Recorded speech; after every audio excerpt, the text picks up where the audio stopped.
The morning sun cast long shadows across the pristine lawns of Kensington Palace as Kate Middleton stood by the large window in her private sitting room.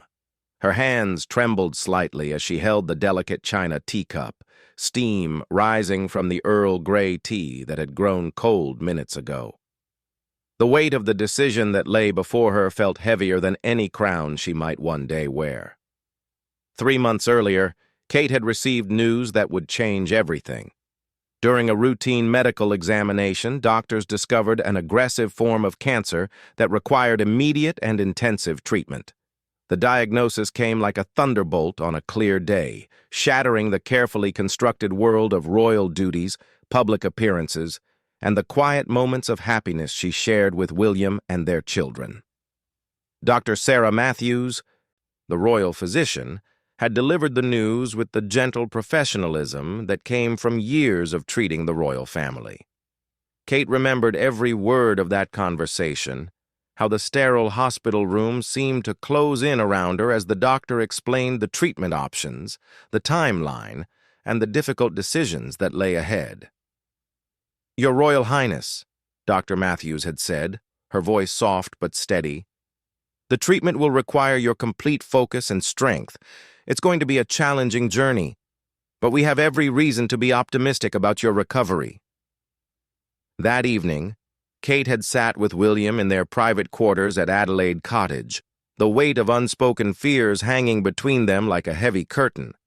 William, usually so composed and measured in his responses, had struggled to find words. His eyes, those same gentle eyes that had looked at her across a university classroom years ago, now held a mixture of determination and barely concealed terror. "We'll face this together," he had whispered, taking her hands in his. "Whatever it takes, however long it takes. You're not alone in this." But Kate knew the reality was more complicated than William's brave words suggested. The treatment would require months of her undivided attention, periods of isolation, and a level of privacy that seemed impossible to maintain while fulfilling her royal duties. More importantly, she couldn't bear the thought of her children seeing her at her weakest moments, or the public watching her struggle through something so deeply personal. The children had sensed something was different long before Kate and William found the words to explain. Prince George, now 11, had always been perceptive, often watching his parents with an intensity that reminded Kate of William at that age. Princess Charlotte, 9 years old and spirited like her great-grandmother, had been asking pointed questions about why Mummy seemed sad lately. Little Prince Louis, at 6, simply wanted more cuddles and seemed reluctant to leave his mother's side. Kate's sister Pippa had visited the previous week, and their conversation over afternoon tea had been both comforting and heartbreaking. Pippa, ever the supportive sister, had listened as Kate voiced her fears about the treatment, about the impact on the children, and about stepping away from the royal duties that had become such an important part of her identity. "You know what Mum always told us," Pippa had said, reaching across the table to squeeze Kate's hand. "Family first. Everything else second. The country will understand. The children need their mother healthy and strong, not struggling to maintain appearances when you should be focusing on getting better." The decision to temporarily step back from royal duties and seek treatment abroad, away from the intense scrutiny of the British media, had not been made lightly.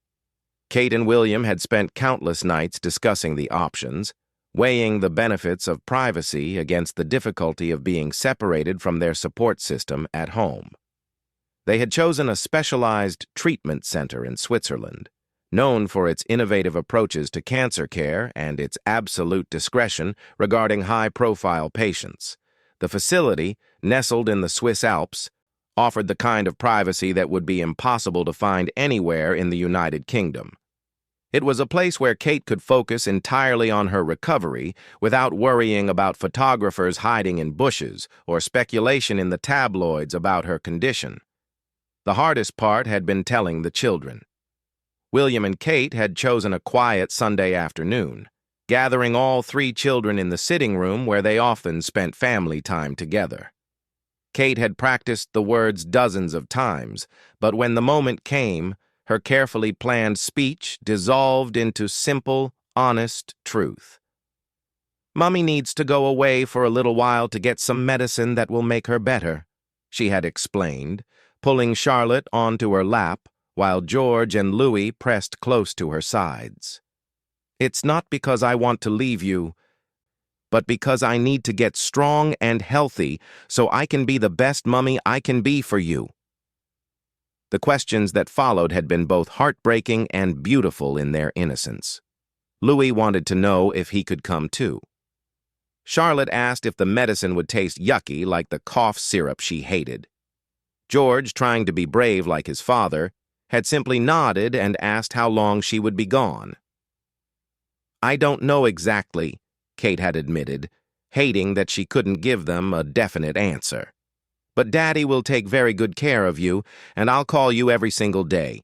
And when I come home, I'll be all better, and we'll do all sorts of fun things together."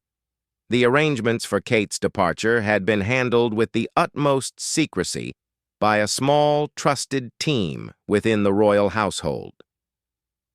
Only a handful of people knew the true reason for her extended absence, which would be explained to the public as a personal matter requiring privacy. The king had been among the first to be informed, and his response had been immediate and unequivocal support. "My dear daughter-in-law," King Charles had said during a private audience, "your health and recovery are far more important than any royal engagement or public expectation. You have our complete support, and we will ensure the family's duties are covered in your absence."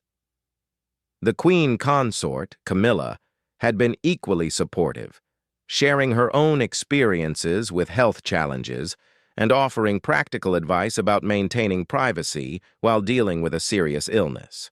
Her words had been a source of comfort to Kate, who had always admired Camilla's resilience and strength.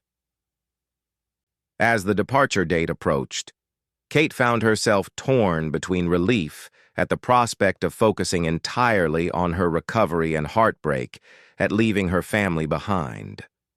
The treatment center had assured them that family visits would be possible once she was settled, but the initial phase of treatment would require several weeks of isolation and intensive therapy. William had thrown himself into preparations for managing both his royal duties and single parenthood. The normally private prince had consulted extensively with child psychologists about helping the children cope with their mother's absence, and had rearranged his schedule to ensure he could be as present as possible during Kate's treatment. The night before Kate's departure, the family had gathered for what they privately called their last supper together for a while. Cook had prepared all of Kate's favorite dishes, and they had eaten in the informal dining room at Adelaide Cottage, the children's laughter mixing with quieter moments of connection.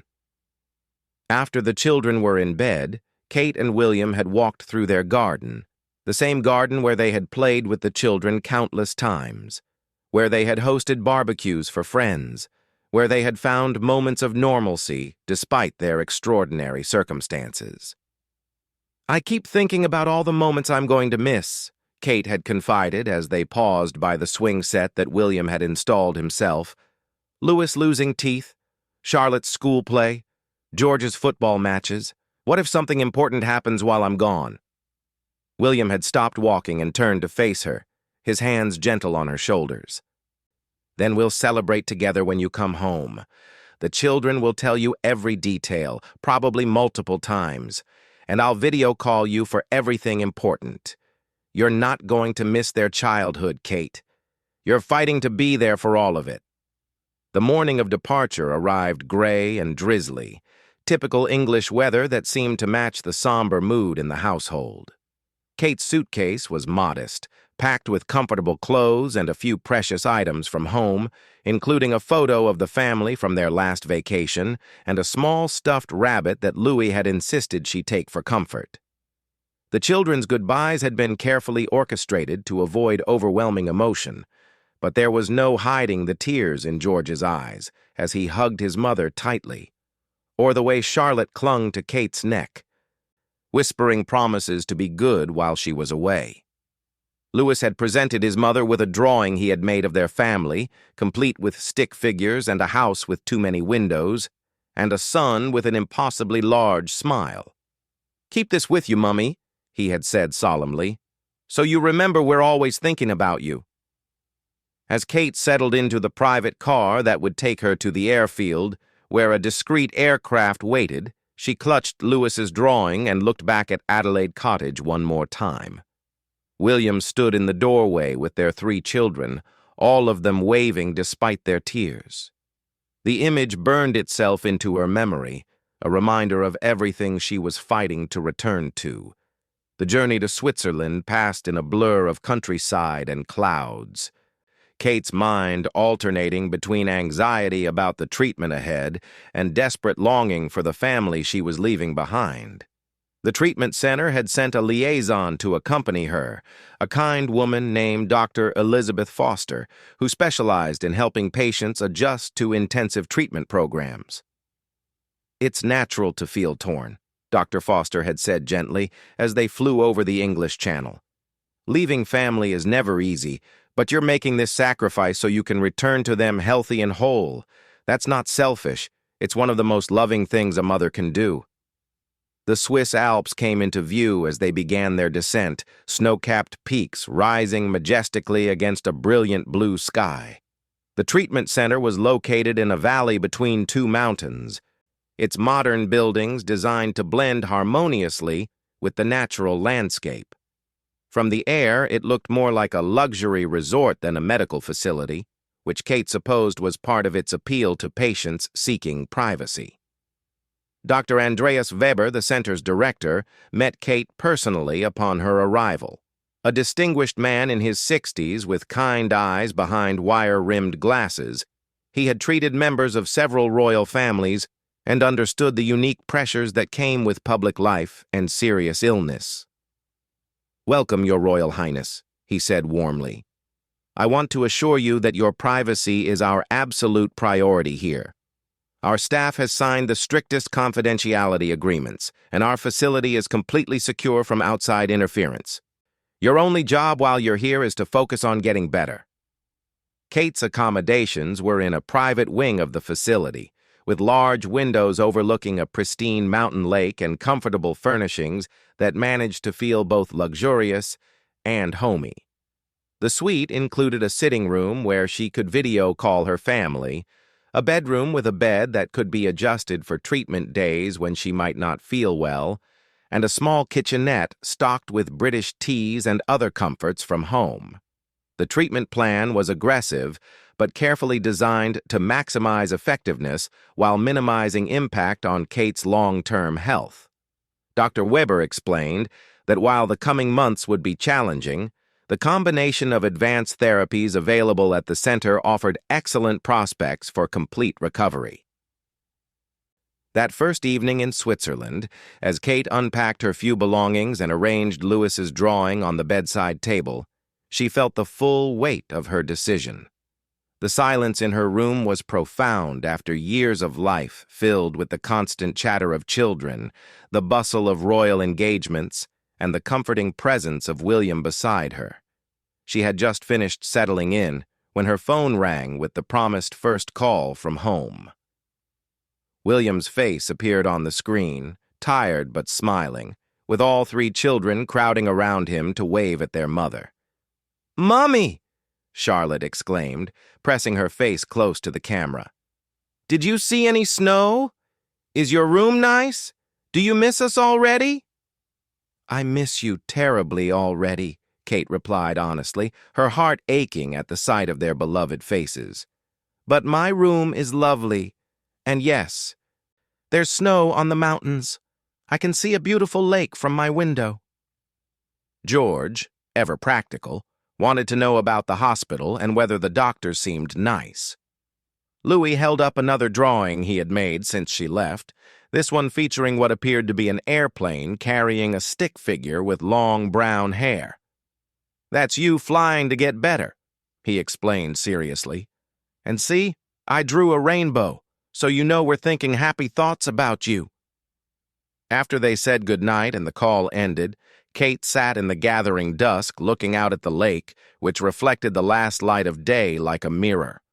Tomorrow would begin the real work of fighting for her life, but tonight she allowed herself to grieve the temporary loss of her normal life, the absence of bedtime stories and goodnight kisses, the simple pleasure of falling asleep next to William. The treatment center had provided her with a journal, encouraging patients to document their thoughts and feelings throughout their stay. Kate picked up the leather-bound book and wrote her first entry. Day 1 away from home. I understand now why they call it fighting an illness. It feels like going to war, not just against the disease, but against fear, against the voice that whispers doubts, against the part of me that wants to run home and pretend this isn't happening. But I'm here because I love my family too much to give anything less than my absolute best effort to get well. Tomorrow, the real battle begins. 6 weeks had passed since Kate's arrival in Switzerland, and the treatment had proven every bit as challenging as Dr. Weber had warned. The advanced therapies were taking their toll, leaving her exhausted and weak on many days, but also showing promising signs of effectiveness. The medical team was cautiously optimistic about her progress, though they reminded her daily that recovery was a marathon, not a sprint. The hardest part wasn't the physical discomfort or even the fatigue that made simple tasks feel monumental. It was the separation from her family that wore at her spirit like water, slowly eroding stone. Daily video calls helped, but they also highlighted everything she was missing. George had scored his first goal in a school football match, and while William had recorded it, watching the celebration through a phone screen felt hollow compared to being there to cheer from the sidelines. Charlotte had been chosen for the lead role in her school's production of The Little Mermaid, and during their call she had sung every song for Kate, her face glowing with pride and excitement. Kate had applauded and praised her daughter's performance, but later that night had cried herself to sleep thinking about missing the actual play. Louis had started losing his baby teeth, a milestone Kate had looked forward to celebrating with him. When he proudly showed her the gap where his front tooth used to be during their evening call, she had managed to smile and make all the appropriate excited noises about the tooth fairy's visit. But after the call ended, she had sobbed at her bathroom mirror, grieving these small but precious moments that couldn't be recreated or experienced again. William was doing his best to maintain normalcy for the children while managing an increased workload of royal duties. The palace had announced that the Princess of Wales was taking a temporary step back from public engagements due to a personal matter, and while speculation ran rampant in the media, the family's inner circle had maintained their silence about the true nature of Kate's absence. The strain was showing on William during their calls. Kate could see the exhaustion in his eyes, the way his shoulders sagged when he thought the children weren't looking, the forced brightness in his voice when he updated her on their daily activities. He was carrying the weight of single parenthood, royal responsibilities, and worry about his wife's health, and Kate felt guilty adding to his burden by expressing her own struggles with being away. Dr. Foster, the psychologist assigned to help Kate cope with the emotional aspects of treatment, had become a trusted confidant. During their weekly sessions, she helped Kate process the complex emotions of fighting a serious illness while being separated from everything familiar and beloved.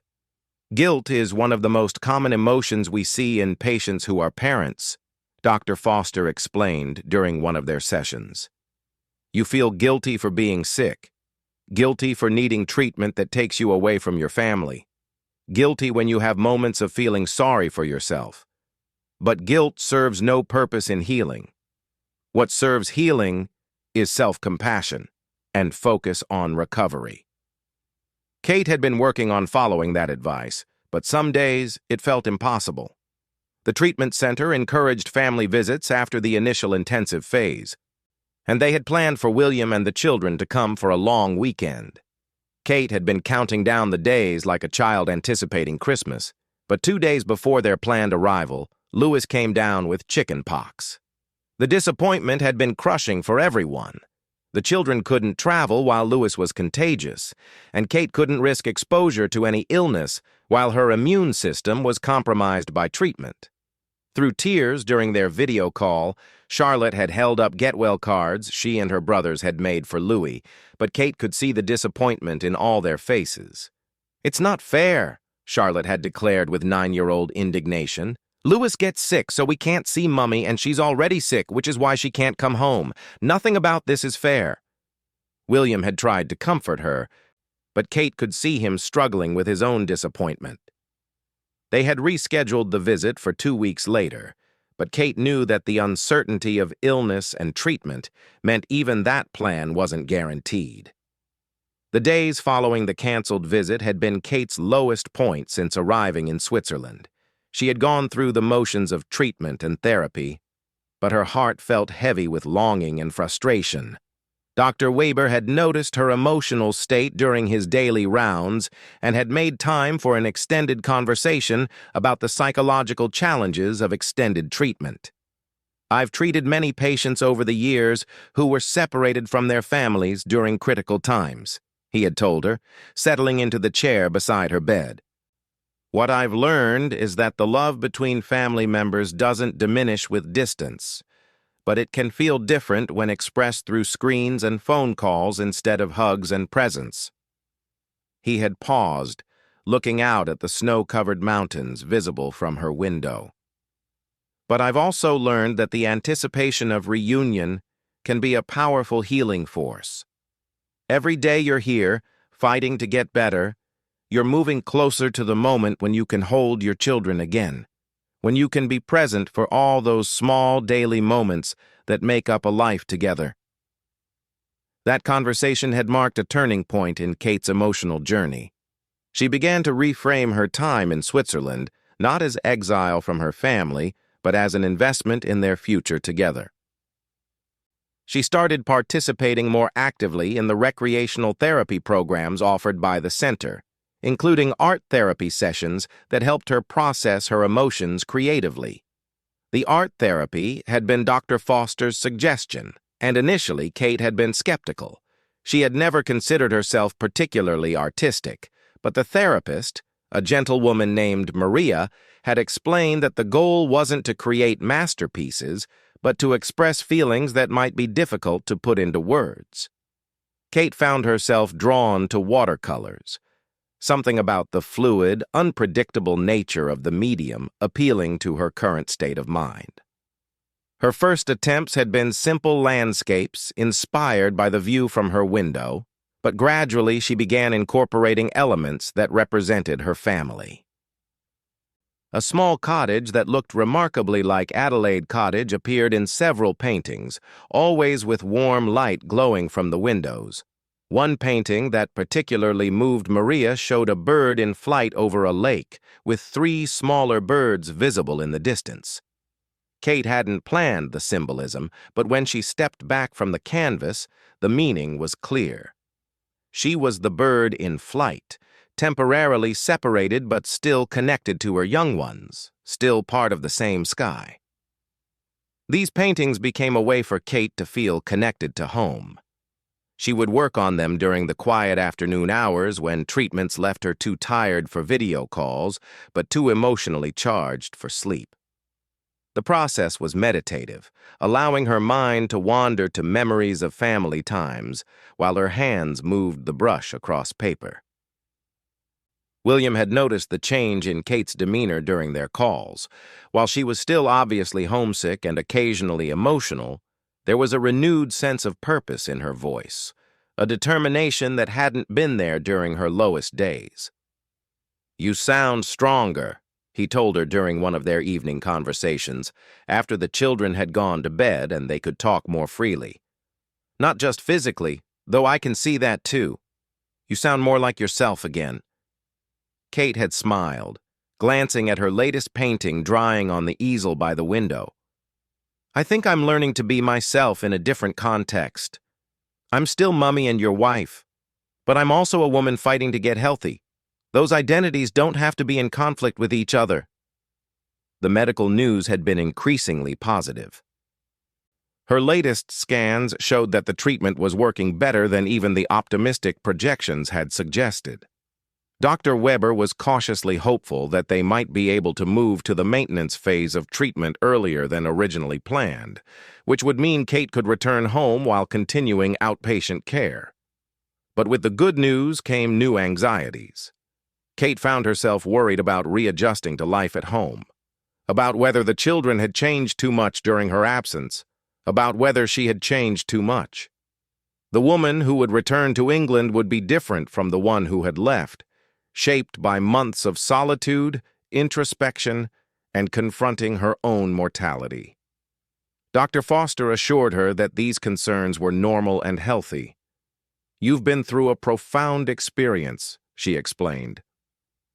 "It would be unusual if you weren't changed by it. The question isn't whether you'll be different, but how you'll integrate what you've learned here with the life you're returning to."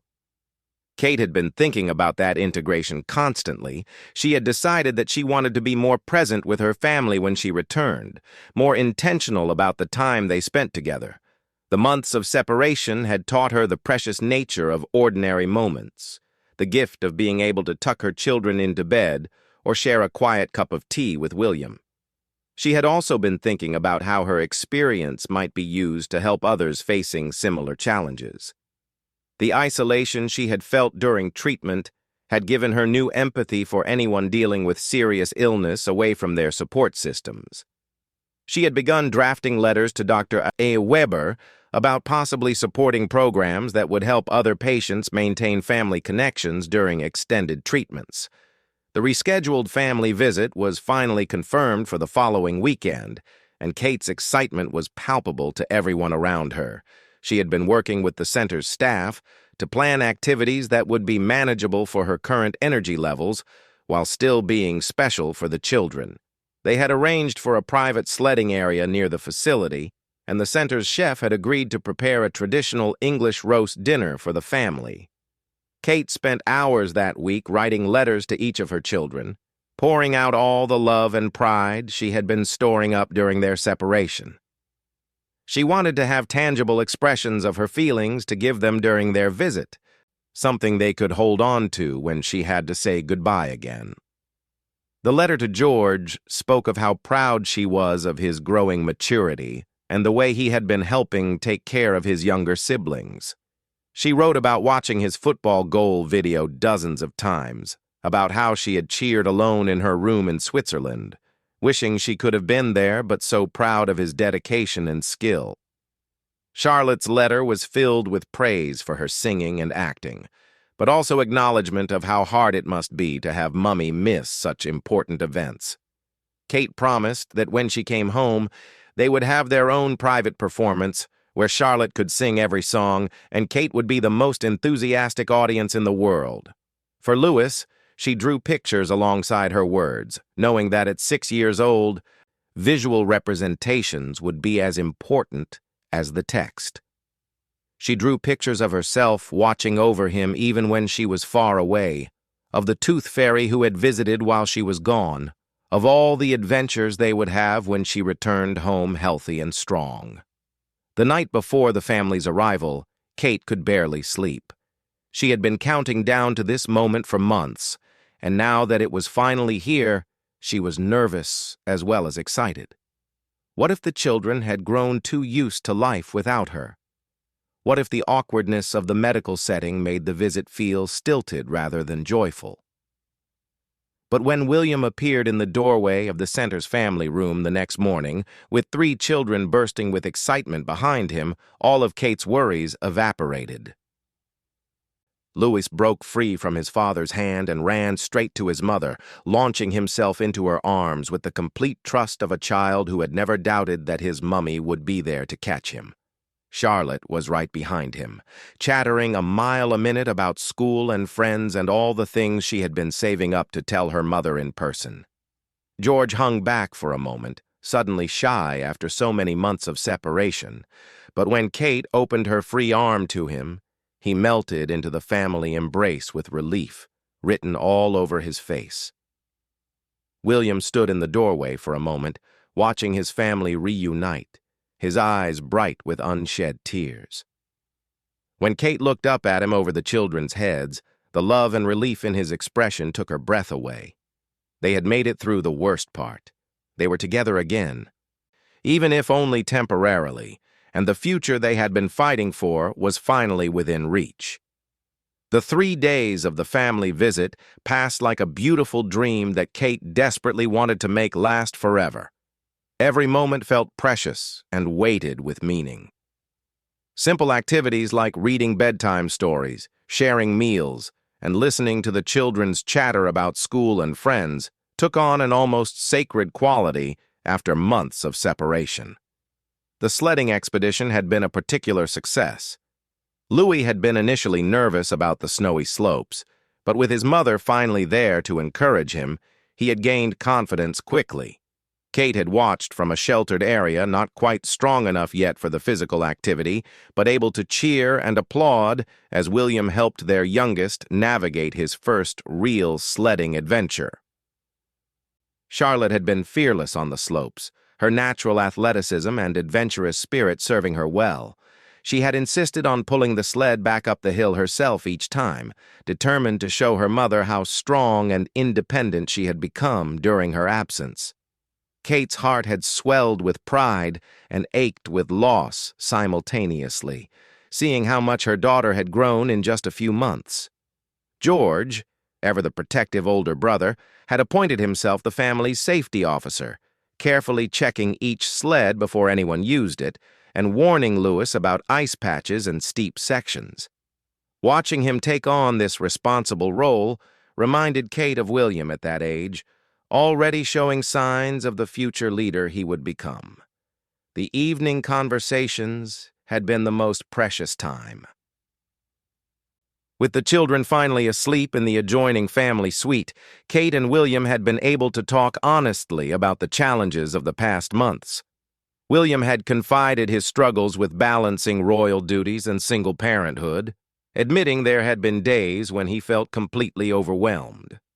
The hardest part was bedtime, he had told her, sitting close enough on the sofa that she could rest her head against his shoulder. Charlotte would cry because she missed your voice reading to her. Louis kept asking when you were coming home, and I never knew what to say because I didn't know myself. And George was trying so hard to be brave, but I could see he was scared too. Kate had listened with tears streaming down her face, guilt and gratitude warring in her chest, guilt for what her absence had cost the family, gratitude for William's strength in holding everything together. I kept thinking about what you would do in different situations, he continued.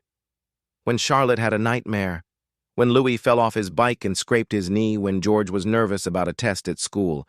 I tried to be both parents, but some moments just needed their mum. The children had been remarkably adaptable, showing a resilience that both impressed and worried Kate. They had developed new routines in her absence, found comfort in different ways, learned to rely on each other and their father in ways they never had before. While she was proud of their strength, she also mourned the innocence that had been lost in learning to cope with her absence. Dr. Weber had been impressed with how well the family had handled the visit. He had observed their interactions carefully, noting the natural ease with which they had fallen back into family rhythms despite the months of separation. This, he told Kate privately, was a strong indicator of the solid foundation she and William had built with their children. But as Sunday afternoon approached and departure time drew near, the emotional weight of another goodbye began to settle over the family like a heavy blanket. The children became clingy, reluctant to let Kate out of their sight even for a few minutes. Charlotte had asked repeatedly about the next visit, seeking reassurance that the gap wouldn't be as long this time. The medical team had been able to give Kate encouraging news about her treatment timeline. If her progress continued at the current rate, she might be able to return home for good within another month or two, with the possibility of completing her treatment through a combination of outpatient care and periodic return visits to Switzerland. This news had brought hope to the entire family, but it also made the current goodbye feel more poignant. They were so close to being reunited permanently, yet still faced weeks more of separation. It felt cruel to have glimpsed their life together again only to have it taken away once more. William had tried to prepare the children for the departure, explaining that Mummy needed to finish her treatment to make sure she would be completely healthy when she came home for good. But understanding the necessity didn't make the emotion any easier to bear. The goodbye scene in the family lounge was heartbreaking in its quiet intensity. Kate had given each child their letter, explaining that these were special words, just for them to read whenever they missed her. She had also packed small gifts in their luggage, items she had found in the treatment center's gift shop that would remind them of their Swiss adventure together. Louis had clung to his mother's neck, whispering, "5 more minutes," repeatedly, as if he could delay the inevitable through sheer will. Charlotte had been trying valiantly not to cry, but tears had leaked from her eyes despite her efforts. George had stood straight and tried to be brave, but his bottom lip had trembled as he hugged his mother goodbye. "I'm so proud of all of you," Kate had told them, gathering them close one final time. "You've been so brave and strong while Mummy has been away. When I come home, we're going to have the most wonderful celebrations, and I'm never going to take for granted how special it is to be your mother." William's goodbye had been the most difficult of all. Without the need to maintain composure for the children, they had been able to express the full depth of their emotion. They had held each other tightly, both crying openly, both acknowledging the sacrifice they were making for Kate's health and their family's future. "I love you more than I can express," William had whispered against her hair. "Every day you're here fighting to get better. You're showing our children what real strength looks like. You're showing me what real love looks like. We can do this for a little bit longer." "I'm going to come home to you," Kate had promised, her voice thick with tears. "I'm going to come home healthy and whole, and we're going to appreciate every ordinary moment we have together." After the family left, Kate had gone through several days of profound sadness. The visit had been wonderful, but it had also highlighted exactly what she was sacrificing by staying in treatment.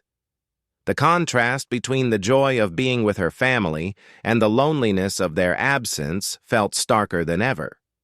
Dr. Foster had helped her process these feelings, explaining that the emotional low following family visits was completely normal. "You've reminded yourself what you're fighting for," she said. "It's natural that the separation feels more difficult now, but it's also evidence of how strong your family bonds are, how much you have to return to." Kate had thrown herself back into treatment and therapy with renewed determination. Every injection, every medication, every day of fatigue was a step closer to being able to go home permanently. She had started a countdown calendar in her room, marking off each day as it passed, visualizing the moment when she would walk through the doors of Adelaide Cottage and resume her life as a full-time mother and wife. The art therapy had taken on new meaning after the family visit. Kate had begun a painting that depicted their reunion, working on it during her lowest moments to remind herself of what she was working toward. The painting showed a woman walking up the path to a cozy cottage with 3 children and a man running out to meet her. It wasn't technically skilled, but it was infused with emotion and hope. News of Kate's treatment and absence had begun to leak into the British press, despite the palace's best efforts to maintain privacy. Speculation ranged from the accurate to the wildly fantastical, but public sentiment was overwhelmingly supportive. Messages of love and support poured in from around the world, and Kate was touched by the genuine care expressed by people she had never met. The palace had decided to release a carefully worded statement confirming that the Princess of Wales was receiving treatment for a health matter and asking for privacy during her recovery. The response from the public had been immediate and heartwarming, with flowers and cards arriving daily at various royal residences. William had shared some of these messages with Kate during their calls, reading particularly touching notes from families who had faced similar challenges. One letter from a mother who had undergone cancer treatment while her children were young had been especially meaningful, offering practical advice about reuniting with family after extended medical absence. "Your children will have grown and changed," the letter had said, "but love is elastic. It stretches to accommodate distance and time, and it snaps back into place when you're reunited. Trust in the foundation you built with them before your illness, and know that foundation is still there waiting for you." As Kate entered what Dr. Weber confirmed would likely be her final month in Switzerland, she began preparing mentally for the transition back to normal life. The woman who would return to England was different from the one who had left. She had confronted her own mortality, learned to live with uncertainty, and discovered reserves of strength she hadn't known she possessed. She had also gained a profound appreciation for the fragility and preciousness of ordinary family life. The simple pleasure of making breakfast for her children, the comfort of falling asleep next to William, the chaos of helping with homework and managing 3 busy children's schedules, all of it seemed like gifts now rather than routine obligations. Dr. Weber had begun discussing the transition plan for Kate's return home. She would continue treatment on an outpatient basis in London, with periodic return visits to Switzerland for monitoring. The prognosis was excellent, with every indication that she would make a full recovery and return to normal activities gradually over the coming months. "You've been a model patient," Dr. Weber told her during one of their final consultations. "Your commitment to treatment, your positive attitude despite the challenges, and your focus on recovery have all contributed to the excellent outcome we're seeing. But more than that, your determination to return to your family healthy and whole has been a powerful healing force." The day before Kate's scheduled departure, she had walked through the treatment center one final time, visiting the places that had been part of her journey back to health. The art therapy room where she had learned to express her emotions through color and brushstroke. The meditation garden where she had spent quiet hours processing her fears and hopes. The family room where she had been reunited with her loved ones. She had also written thank you notes to every member of the medical team who had been part of her care. These weren't formal acknowledgments, but personal expressions of gratitude for the skill, kindness, and discretion they had shown throughout her stay. Many of these professionals had become genuinely important to her during the months of treatment. Dr. Foster had been particularly difficult to say goodbye to.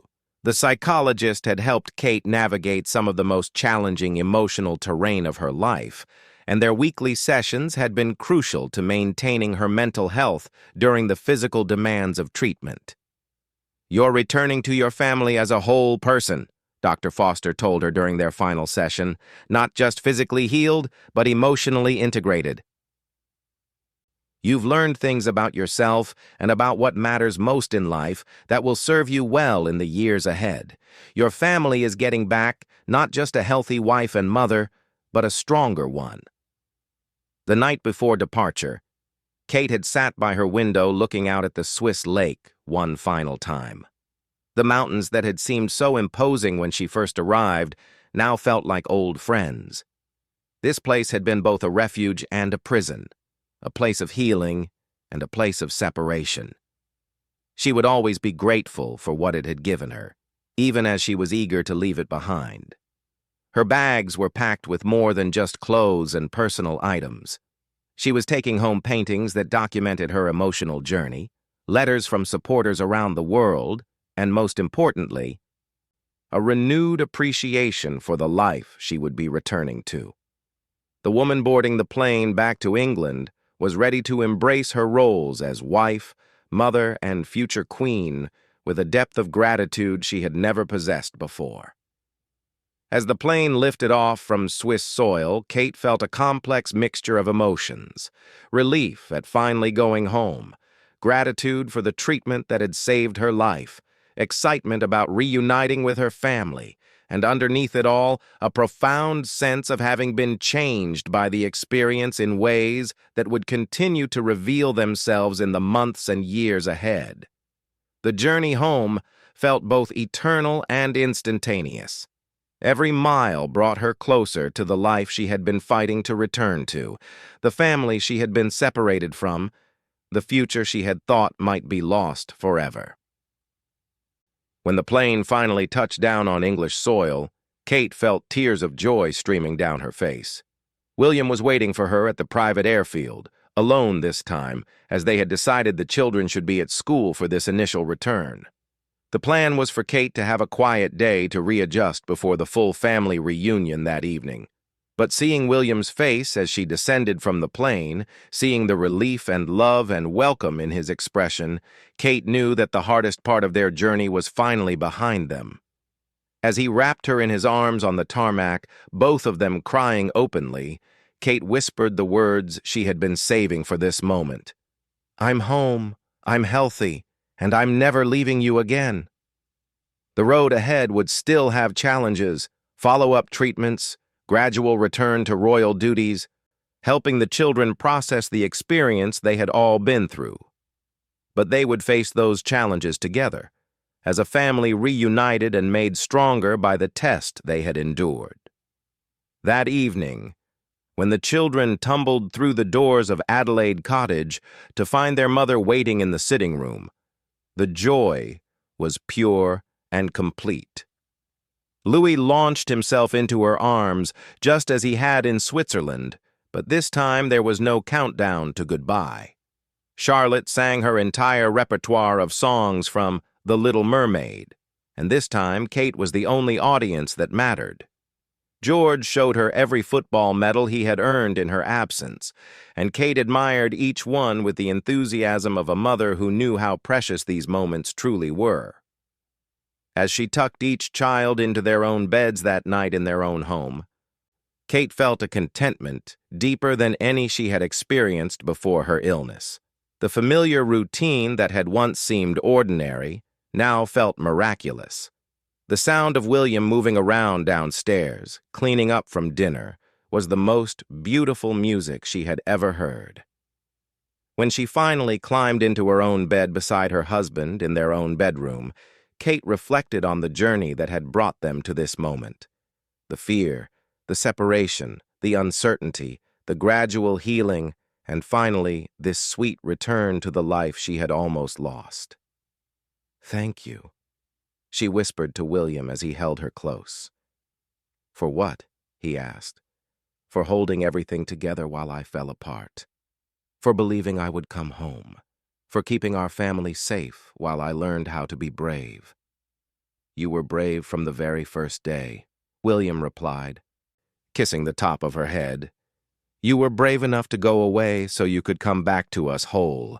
That's the bravest thing I've ever seen anyone do." Outside their window, the English countryside slept peacefully under a star-filled sky. Inside their cottage, a family reunited dreamed of all the ordinary, extraordinary days that lay ahead of them, grateful beyond measure for the gift of being together once again.